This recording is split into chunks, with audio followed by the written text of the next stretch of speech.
Arizona Territory, 1882.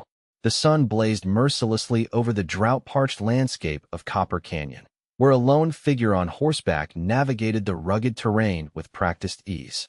25-year-old Preston Caldwell guided his chestnut mare across the sun-baked earth toward the modest ranch he had inherited from his late father just 8 months prior.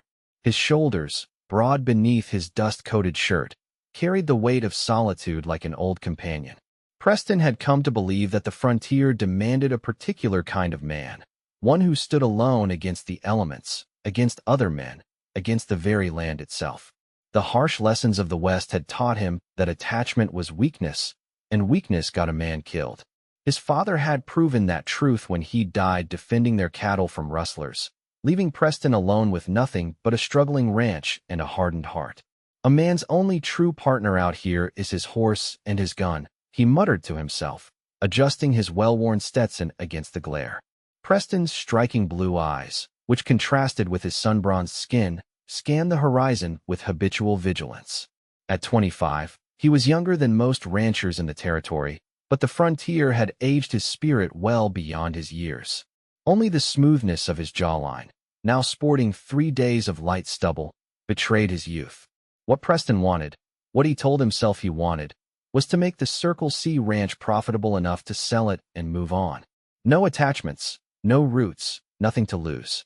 The ranch was simply a means to an end, a burden he hadn't asked for, but was determined to shoulder until he could be free of it. As he approached the weathered 2-story ranch house, Preston noticed with grim satisfaction that the new fence posts he'd set last week were holding firm. The small victories were all that sustained him these days. He dismounted with fluid grace, his tall frame moving with the economy of motion that came from years of hard physical labor. Inside, the ranch house was as sparse and utilitarian as Preston himself, functional but devoid of comfort or warmth. He'd never bothered with the niceties that his mother had once insisted upon before consumption had taken her when he was 14. What was the point? The only sounds that greeted him were the creaking floorboards and the ticking of his father's old clock. The next morning dawned with news that would upset Preston's carefully constructed solitude. His ranch hand, Miguel, delivered the message alongside his resignation. "My brother in Tucson, he is sick. I must go to him," the older man explained, genuine regret in his weathered face. "Perhaps for many months." Preston nodded, maintaining his stoic expression despite the panic that flared within. Miguel had been his only help with spring roundup approaching and 100 head of cattle to manage. "You'll need help, Senor Caldwell," Miguel continued, his dark eyes concerned. "You cannot do everything alone." "I'll manage," Preston replied automatically, though they both knew it was impossible. Miguel shook his head. "There is a woman in town, senor. She arrived on yesterday's stage. She seeks work, and she cooks like the angels themselves. My wife spoke with her at the general store." Preston scoffed. "A woman? Out here? What good would that do me? She could cook, clean. You would have time for the cattle." Miguel's expression turned knowing. "And you would not eat your own terrible cooking, which might be God's mercy on us all."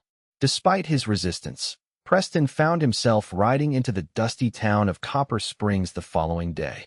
The urgency of his situation overrode his preference for solitude. Spring roundup waited for no man, and he couldn't afford to lose a single steer. Thornton's general store served as the heart of the small settlement, where Preston reluctantly inquired about the woman seeking work.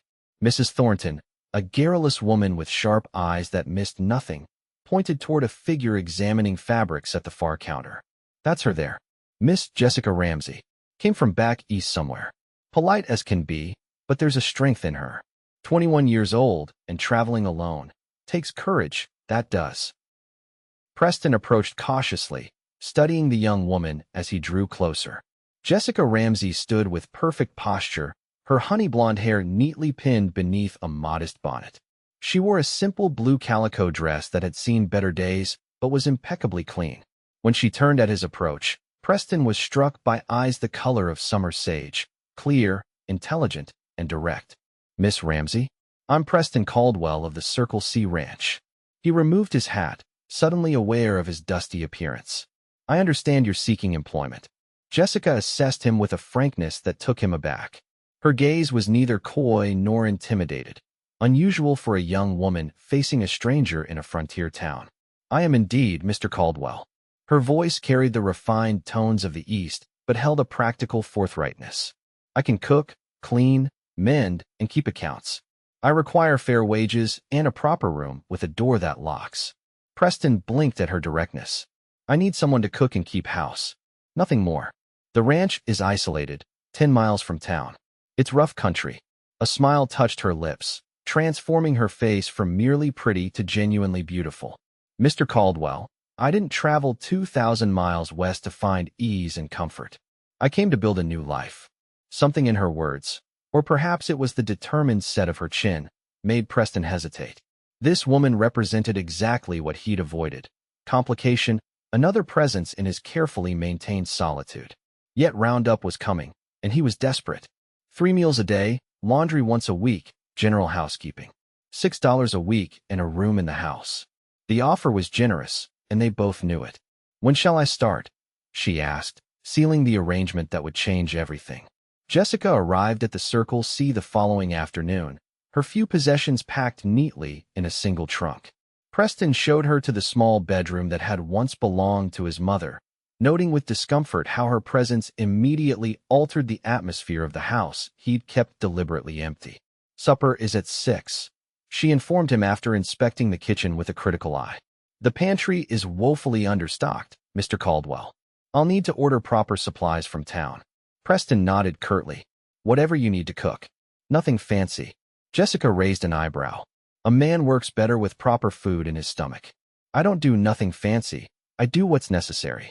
True to her word, Jessica served a simple but hearty stew that evening that put Preston's own cooking to shame. He ate in silence, uncomfortable with sharing his table after years of solitude, while she ate with the same quiet dignity that seemed to characterize everything she did. "Why here?" he finally asked, curiosity overcoming his reticence. "Why Copper Canyon?" Jessica carefully set down her spoon. "I needed a fresh start, Mr. Caldwell. Far from Pennsylvania." Something flickered in her eyes, a shadow of pain quickly suppressed. Sometimes the past is best left behind. Preston recognized the deliberate vagueness in her answer. Everyone in the West carried secrets. He certainly had his own. He didn't press further, respecting the boundaries she'd established. The following weeks established a rhythm on the ranch.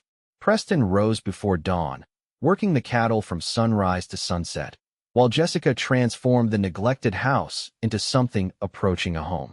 Fresh curtains appeared in windows. The perpetual layer of dust vanished from surfaces. The aroma of fresh bread replaced the stale emptiness. Preston fought against these changes, against the way small comforts threatened to soften the hard edges he'd cultivated. He maintained his distance, speaking to Jessica only when necessary, retreating to the bunkhouse some nights rather than face the domesticity she created. Yet he couldn't deny that her presence made his work easier. With proper meals and clean clothes, his body recovered faster from long days in the saddle. The ranch began to function smoothly in a way it hadn't since his father's death. Spring roundup approached, and Preston faced the reality that he couldn't manage it alone. He would need to hire temporary hands, but good cowboys were scarce with every ranch competing for labor. "You'll need at least 4 men for a proper roundup," Jessica remarked one evening as she served coffee. After a month at the ranch, she'd grown comfortable offering her observations. Preston frowned. "I'm aware. Good men are hard to find. Perhaps you're looking in the wrong places," she suggested. "The Pearson brothers at the livery stable mentioned they're seeking work. And there's a young man at the boarding house, Billy Tompkins, who worked cattle drives in Texas." Preston stared at her in surprise. "How do you know this?" A small smile played at her lips. "I listen, Mr. Caldwell. While you avoid town and everyone in it, I make it my business to know what's happening when I go for supplies." The next morning, Preston rode into town and hired the very men Jessica had mentioned. All proved to be capable hands eager for work. When he returned, he found Jessica in the yard, hanging laundry with efficient movements.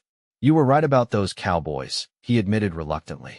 Jessica pinned a shirt to the line without looking at him. "The West isn't just about surviving alone, Mr. Caldwell. It's about knowing who to trust." Her words struck him with unexpected force. Trust wasn't something Preston had allowed himself since watching his father gunned down by men he'd once considered neighbors. The very notion felt dangerous, like a trap waiting to be sprung. As roundup began, Jessica's role expanded beyond the house. She rose before the cowboys, preparing hearty breakfasts and packing provisions for the men who would be working far corners of the ranch. She managed the house with quiet efficiency, creating a base camp that supported the grueling work of gathering scattered cattle. One evening, returning exhausted from a day spent in the saddle, Preston found Jessica struggling with the water pump that had jammed. Without thinking, he dismounted to help, their hands briefly touching as they worked together to fix the mechanism. "Thank you," she said softly when water finally gushed forth. In the fading light, with wisps of honey-blonde hair escaping her practical braid, she looked younger and somehow vulnerable. Preston stepped back, uncomfortable with the unexpected moment of connection. "Just needed a stronger arm," he muttered. She smiled knowingly. "Even the strongest arm gets tired sometimes, Mr. Caldwell. There's no weakness in accepting help." The roundup continued for 2 intense weeks. Cowboys came and went from the main house, drawn by Jessica's cooking and her ability to listen to their stories without judgment. Preston watched with mixed emotions as his isolated ranch became a place of community around the evening fire. Jessica seemed to know instinctively when to engage and when to create space, moving through the group of rough men with natural grace. One night, finding himself unable to sleep, Preston stepped onto the porch and discovered Jessica already there, gazing at the stars. "Couldn't sleep?" she asked without turning. "Too much on my mind," he admitted, leaning against the railing beside her. They stood in comfortable silence, the night air cool against their skin. Finally, Jessica spoke. "You've built something good here, Mr. Caldwell. This land has potential." Preston shook his head. "I'm selling once it's profitable enough. This place was my father's dream, not mine." Jessica turned to him then, her expression serious in the moonlight. "What is your dream, then?" The question caught him off guard. No one had asked him that in years, and he found himself without a ready answer. "Freedom, I suppose. No ties, no responsibilities." "That's not a dream," she said softly. "That's fear dressed as independence." Preston stiffened. "You don't know anything about me or my reasons. I know that no man builds walls this high without having been deeply wounded," she replied, her voice gentle but unflinching. "The question is whether you'll let that wound define your entire life." Before he could respond, she wished him good night and disappeared into the house, leaving Preston with uncomfortable thoughts that kept him awake until dawn. The final days of Roundup brought unexpected crisis. A sudden spring storm scattered part of the herd near the western ridge, forcing Preston and 2 cowboys to pursue them into dangerous territory controlled by the Carson brothers, notorious for their violent defense of what they claimed as their land. When Preston didn't return by nightfall, Jessica's concern grew. By midnight, with the storm intensifying and still no sign of the men, she made a decision that would alter the course of both their lives. Ignoring the protests of the remaining cowboys, Jessica saddled Preston's second-best horse and rode out into the stormy darkness. Having studied the ranch maps in Preston's office, she headed toward the western boundary where she knew the missing men had gone. The journey was treacherous. Rain lashed at her face as lightning illuminated the rugged landscape in brief, frightening flashes. Jessica pressed on, guided by determination and the faint tracks that hadn't yet been washed away. Near dawn, she found them, Preston and his men sheltering in a shallow cave, one cowboy nursing a bullet wound in his shoulder. Their horses had scattered during the Carson brothers' ambush, leaving them stranded and vulnerable. "Miss Ramsey." Preston's disbelief was evident even in the dim light. "What in God's name are you doing out here?" "Saving you, apparently," she replied, dismounting with water and medical supplies she'd brought. "The storm's breaking. We need to move before the Carsons return." "You shouldn't have come," Preston insisted, even as he helped her tend to the injured man. "It's too dangerous." Jessica met his gaze steadily. "You needed help. That's all that matters." With Jessica's horse and another they managed to recover, they slowly made their way back to the ranch. Preston remained uncharacteristically quiet, watching Jessica with new eyes as she rode confidently through terrain that would intimidate most seasoned cowboys, let alone a woman from the east. Upon reaching the ranch, Jessica immediately organized the remaining hands to retrieve a wagon for the injured man and send for the doctor from town. Her calm efficiency during crisis revealed capabilities far beyond cooking and cleaning, capabilities Preston had never bothered to discover. That night, after the doctor had departed and the ranch had settled into exhausted quiet, Preston found Jessica alone in the kitchen.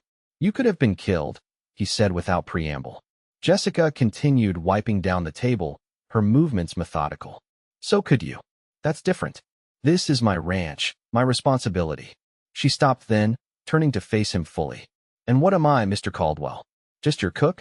A servant with no stake in what happens here?" The question hung between them, loaded with implications neither had acknowledged.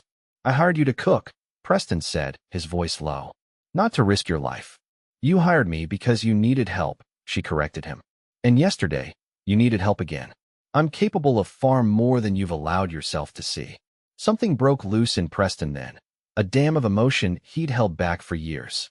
"I never asked for any of this. I never wanted someone else to put themselves in danger for me. My father died that way, protecting what was his. I won't be responsible for another death."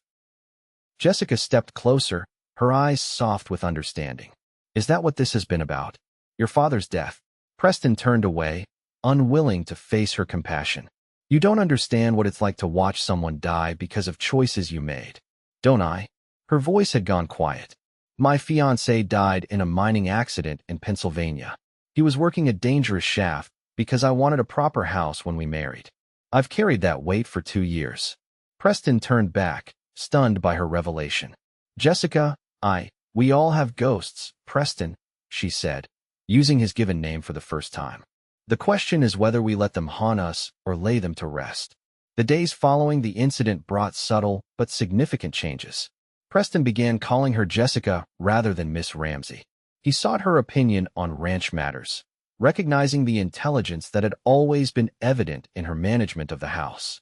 For her part, Jessica shared more of her past, her life in Pennsylvania, the mining disaster that had taken not just her fiancé, but her father and brother as well, leaving her alone in the world. "I came west because staying meant drowning in grief and memories," she explained one evening as they sat on the porch. Spring was giving way to summer, the air fragrant with wildflowers that had appeared after the rains. "I needed to build something new." Preston nodded, understanding all too well. "And have you found what you were looking for?" Jessica considered the question, her profile gilded by the setting sun. "I found purpose here. An unexpected friendship," she added, glancing at him with a smile that warmed something long cold within his chest. As summer progressed, the ranch flourished under their combined efforts. Preston, guided by Jessica's practical suggestions, hired 2 permanent hands rather than struggling alone. The cattle herd grew healthier under better management, and the first profits began to accumulate. Jessica, meanwhile, expanded her role far beyond cooking. She kept the ranch books with precision, started a vegetable garden that reduced their dependence on town supplies, and even learned to ride Western style, accompanying Preston on shorter rounds of the property. One evening in late July, as they returned from checking fence lines, a rider approached the ranch at speed. Preston recognized the town's deputy and tensed immediately. "Caldwell," the deputy called, reining in his lathered horse. "Got trouble coming. The Carson brothers were in town today, drunk and making threats. Said they're coming for you and what's rightfully theirs." Preston's face hardened. "This land was never theirs. My father purchased it legally. They're claiming your father cheated them," the deputy continued. "They've gathered some men, rough sorts. Sheriff's away in Tucson. You might want to clear out until he returns." "I'm not leaving my ranch," Preston stated flatly. The deputy shrugged. "Your funeral? They mentioned the woman too. Said they'd heard you had a pretty Eastern gal keeping house." His eyes flicked meaningfully toward Jessica. Preston's hand moved instinctively to his gun. "When are they coming?" "Tomorrow, maybe the next day." "Soon." After the deputy departed, Preston turned to Jessica, his expression grave. "You need to go to town. Stay at the boarding house until this is settled." "No." Her response was immediate and firm. "Jessica, these men are dangerous. What happened at the Western Ridge was just a taste of what they're capable of." She dismounted, facing him squarely. "This is my home too, Preston. I won't be driven from it by threats." "I hired you to cook," he exclaimed, fear making his voice sharp. "Not to face down outlaws." Jessica's eyes flashed. "Is that all I am to you still? An employee?" After everything we've been through. The question hung between them, heavy with unspoken feelings that had grown over the months of working side by side, sharing meals, building something neither had planned. You know you're more than that, Preston said finally, his voice dropping. That's why I need you safe. I can't lose. He stopped, unable to finish. Jessica stepped closer. Can't lose what, Preston? You, he admitted, the word barely audible. I can't lose you. Their first kiss was gentle, tentative, a question and an answer exchanged without words. When they parted, Jessica's eyes were bright with emotion. Then we face this together, she said firmly. Because I won't lose you either. That night, they prepared the ranch for defense. Preston instructed the 2 ranch hands and sent for the cowboys who had worked the roundup and remained loyal. Jessica checked the ammunition supplies and prepared food that could be eaten cold if necessary. As they worked, Preston revealed the full history of his conflict with the Carsons, how they had claimed his father had cheated them in a card game where the eastern section of the ranch land had been at stake, how his father had been ambushed and killed 6 months later, though nothing could be proven against the Carsons. I've been waiting for them to make another move, he concluded. That's why I never wanted to invest too much here, get too attached. I always knew this day would come. Jessica touched his arm gently, and now that it has, Preston looked around at the ranch that had transformed under their care. Now I have something worth fighting for. The Carson brothers and their men arrived the following afternoon, 7 riders armed with rifles and hatred. Preston, Jessica, and 5 loyal ranch hands waited for them on the porch of the main house. Caldwell, the eldest Carson, shouted, "Time to settle accounts. This land belongs to us, and we're taking it, along with anything else we fancy." His gaze lingered meaningfully on Jessica. Preston stepped forward, his voice steady. "This is legally my land. Leave now, and there won't be trouble." Carson laughed harshly. "Your pa died defending his so-called legal claim. You ready to do the same?" "He won't be dying alone," Jessica called, stepping up beside Preston with a rifle held competently in her hands. What followed was a standoff of tense words and barely restrained violence. The Carsons, realizing they faced determined opposition, eventually withdrew with promises to return. "This ain't over, Caldwell," the eldest shouted as they rode away. Not by a long shot. That night, with the ranch hands keeping watch, Preston and Jessica faced the reality of their situation. "They'll be back," Preston said grimly. "And next time they won't announce themselves." Jessica paced the kitchen, her mind working. "Then we need more than guns. We need proof of their crimes, something the law can act on when the sheriff returns." "What are you suggesting?" "The mining company I worked for in Pennsylvania used a detective agency when there were thefts," Jessica explained. "They gathered evidence, witnessed transactions. If the Carsons are as crooked as you say, they must have dealings, partners in crime." Preston considered this. "There's a saloon on the edge of town where they do business. Banning's place. No respectable person goes there." Jessica's expression turned determined. "Then perhaps it's time they had a new customer." "No," Preston said immediately, understanding her implication. "Absolutely not. It's too dangerous. More dangerous than waiting for them to attack again. To kill you like they killed your father?" Jessica challenged. "I worked in a mining town, Preston. I know how to handle rough men and gain their confidence." "I can't let you do this," Preston insisted, reaching for her hands. "I've already lost too much to those men." Jessica squeezed his hands tightly. "That's exactly why we must end this, so we can build a future without looking over our shoulders. Trust me, Preston. Trust that I'm as capable as you." Their argument continued late into the night, but Jessica's determination eventually wore down Preston's resistance. With reluctance, he agreed to her plan. She would go to town under the pretense of shopping, then visit Banning's place posing as a woman seeking employment. The Carsons, known to frequent the establishment, might reveal information about their plans or previous crimes in her presence. 2 days later, Jessica rode into town wearing a dress more revealing than her usual attire, her honey blonde hair arranged to frame her face alluringly. Preston followed at a distance, positioning himself in the general store with a view of the saloon across the street. What neither of them anticipated was that the youngest Carson brother would recognize Jessica immediately. As she entered Banning's place, he grabbed her arm roughly. "Well, look what we have here. Caldwell's woman come to spy on us." Before Jessica could react, She was surrounded by 3 of the Carson men, their intentions clear in their leering faces. Across the street, Preston saw the confrontation through the saloon's windows and rushed to intervene, his heart pounding with fear. He burst through the doors to find Jessica being restrained, though she was fighting with surprising strength. "Let her go," Preston demanded, his gun drawn. The eldest Carson turned, a cruel smile on his face. "Perfect timing, Caldwell. Now we got both of you." What happened next occurred with such speed that bystanders later gave conflicting accounts. The youngest Carson drew his gun. Jessica broke free and lunged toward him.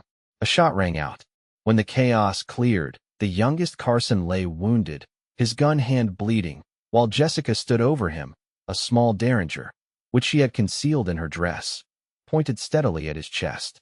"Nobody move," she commanded, her voice unwavering. The saloon had fallen silent, every eye on the scene. From the back room emerged a man Preston recognized as a federal marshal who had been passing through town. "What's happening here?" the marshal demanded. In the ensuing confusion, Jessica's quick thinking proved decisive. She explained who they were and why they had come, pointing out that the Carsons had just attempted to abduct her in front of witnesses. The marshal, already suspicious of the Carson brothers from reports in other territories, detained them for questioning. When searched, the eldest Carson was found carrying documents that implicated them in not just Preston's father's murder, but other land swindles throughout the territory. That night, with the Carsons in custody and the threat finally lifted, Preston and Jessica returned to the ranch. The full weight of what they had risked and what they had gained settled over them as they sat before the fireplace. "You could have been killed today," Preston said quietly, the fear of that possibility still raw. Jessica moved closer to him on the sofa they shared. "So could you. But we weren't. We faced it together, and we won." Preston took her hands in his, studying them as though seeing them for the first time. "When I hired you, I thought I was getting someone to cook meals and keep house. I never imagined you would change everything." "Everything?" she asked softly. "My plans to sell the ranch. My belief that I had to face life alone." He met her eyes, vulnerability plain on his face. "My heart, Jessica. You changed my heart." 6 months later, on a clear autumn day, Preston Caldwell and Jessica Ramsey were married beneath the spreading oak tree behind the ranch house. The ceremony was attended by the loyal hands who had stood with them against the Carsons, by townspeople who had come to respect the couple who had helped bring justice to the territory, and by Miguel, who had returned from Tucson just in time to witness the union he had inadvertently set in motion. The Circle C Ranch flourished under their joint stewardship. The following spring brought not just new calves to the growing herd, but news that Jessica was expecting their first child. Preston, once determined to remain unattached and uninvolved, found himself planning nursery furniture and dreaming of teaching his child to ride. On warm evenings, they often sat together on the porch where they had shared their first kiss, watching the sunset paint the landscape in gold and crimson. "Do you ever regret staying?" Jessica asked one such evening, her head resting on Preston's shoulder, her hand protectively over her growing belly. "Giving up your plans to leave?" Preston looked out over the ranch that had transformed from his father's burden into his family's legacy. "How could I regret finding everything I never knew I needed?" Jessica smiled, understanding the journey that had brought them to this point. "A man hired me to cook," she mused. But what he really needed was someone to remind him that even in the harshest places, there's room for love. Preston turned to her, the sunset reflected in his eyes. "And a woman came west looking for a new beginning, only to help a lonely cowboy find his." As twilight deepened over Copper Canyon, the lights of the Circle C Ranch glowed warm against the gathering darkness. No longer a place of isolation, but a home built on trust, courage, and the love that had changed both their lives forever.